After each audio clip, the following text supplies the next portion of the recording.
21 نویبر رئیس مجلس ملی مجلس عالی جمهوری تاجیکستان رئیس شهر دوشنبه محترم رستم امامعلی جهت اشتراک در جلسه نوبتی شورا و جلسه 57 پلنری اسامبله بین پارلمنتی اتحاد دولت‌های مستقل به فدراسیون روسیه سفر نمودند.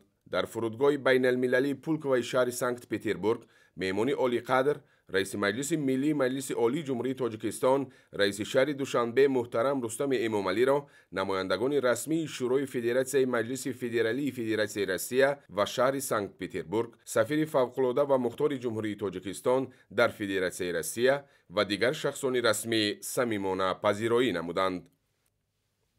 خودی همان روز در شهر سانت پتربورگ جلسه نوبتی شورای اسامبله بین پارلمنتی دولت‌های اشتراکی اتحاد دولت‌های مستقل برگزار گردید. در جلسه مذکور رئیس مجلس ملی مجلس عالی جمهوری تاجیکستان رئیس شهر دوشنبه محترم رستم امامعلی راهبران هیئت‌های پارلمنتی دولت‌های اشتراکی اتحاد دولت‌های مستقل اشتراک نمودند.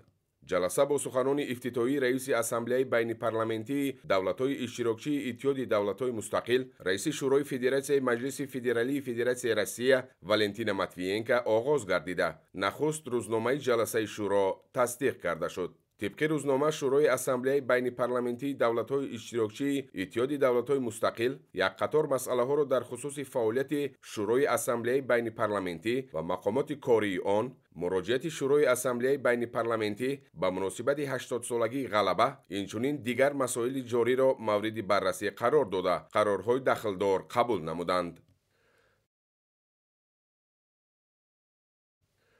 22 نویبر در حاشیه چهاربینی‌های نقشه‌ای اسامبله بین پارلمنتی دولت‌های اشتراکی اتحاد دولت‌های مستقل در شهر سانت پتربورگ رئیس مجلس ملی مجلس عالی جمهوری تاجیکستان رئیس شهر دوشنبه محترم رستم امامعلی و رئیس سنات پارلمنت جمهوری قزاقستان محترم مولن اشیمبایف ملاقات انجام دادند. ضمن صحبت جانب‌ها حالت امروزه و دورنمای مناسبت‌های استراتژیکی و همپیمانی تاجیکستان و قزاقستان اینچنین همکاری بین پارلمنتی دو کشور را بررسی کردند. با قناعتمندی ذکر گردید که رابطه‌های دوستانه و همسایگی نیک، همکاری سازنده و اعتماد بخش دو جانبه با جمهوری قزاقستان از افضلیت‌های مهم سیاست خارجی جمهوری تاجیکستان به شمار می‌رود. همچنین در واخوری مسئله‌های مهم روزنامه منطقه و جهان مورد بررسی قرار داده شد.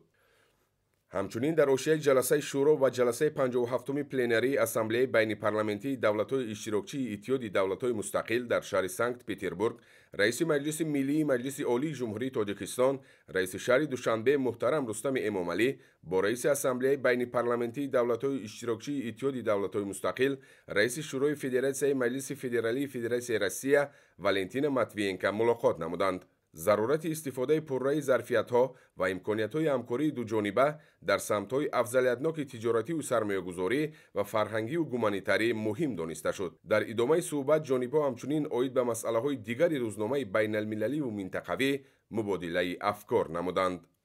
22 نویبر رئیس مجلس ملی مجلس عالی جمهوری تاجیکستان رئیس شهر دوشنبه محترم رستم امامعلی در شهر سانت پتربورگ در کار جلسه 57 پلنری اسامبله بین پارلمنتی دولت‌های اشتراکی اتحاد دولت‌های مستقل اشتراک و سخنرانی نمودند. در کار جلسه همچنین رئیسان پارلمان‌ها و هیئت‌های پارلمنتی جمهوری‌های ارمنستان، بلاروس، قزاقستان، قرقیزستان، آذربایجان، ازبکستان و فدراسیون روسیه اشتراک نمودند. ضمن سخنرانی رئیس مجلس ملی مجلس عالی جمهوری تاجیکستان رئیس شهر دوشنبه محترم رستم امامعلی نخست به جانب روسیه برای پذیرایی صمیمی و انجام ریاست باقرار این جانب در اتحاد دولت‌های مستقل اظهار سپاس نمودند. سپس طبق روزنامه جلسه پلنری محترم رستم امامعلی درباره نقش انستیتوت مشاهده بین المللی انتخابات در رشد دموکراسی و حفظ صاحب اختیاری دولتی کشورهای اتحاد دولت‌های مستقل اندیشه‌های خود را ابراز نمودند. ذکر کرده شد که مشاهده بین المللی روندهای انتخابات و رأی‌پرسی از مهمترین عنصرهای همکاری سیاسی و حقوقی بین کشورها به حساب رفته، نقش آن در تکمیل تنظیم حقوقی و زمینه قانونگذاری ملی آمادگی و گذرانیدن انتخابات‌ها نظررس است. در ادامه کار جلسه 57 پلنری اسامبله بین پارلمنتی دولت‌های اشتراکی اتحاد دولت‌های مستقل عاید به مسئله‌های دیگر روزنامه